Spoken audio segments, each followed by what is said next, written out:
Alright, so good morning mga boss. Ayan o, tirik na tirik ang araw, maganda ang weather. Wala siyang ulan sa wakas.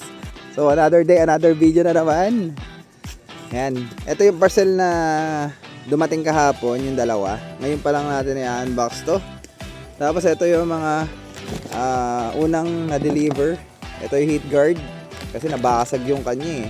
Naalala niyo yung mga boss yung yung click na version 2 na ayun, nabasag yung fairings, ayan. Nakaraang video ko. Ito na yung mga pyesa niya. Saka ito, natanggal din yung cap niya doon sa yung cover ng ng coolant reserve. Tapos ito na yung ibang pyesa niya. So baka mamaya magpunta na dito at kunin na to. Or baka dito na ipakabit sa amin malapit. Malalaman natin mga boss. So ayan, baksan natin. Let's go! Okay, so yun mga boss. Eto na. I-unbox na natin. So unahin na natin to mga boss. Mahaba eh. Tara, buksan na natin. Mabilisan lang to mga boss. Okay. So tatanggal pa tayo ng balot pa.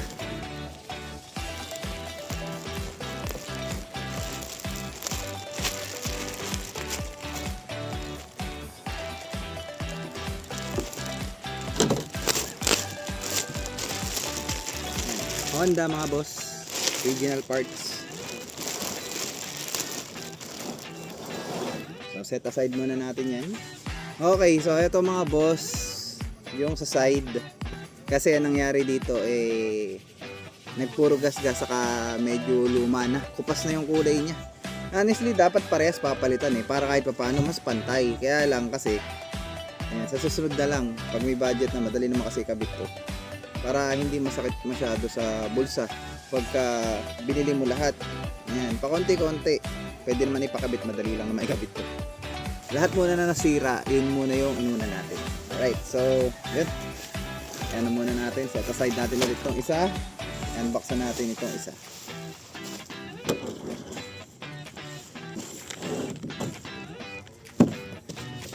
Okay.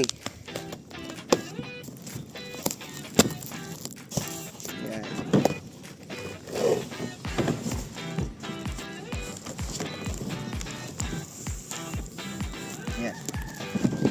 So this is it.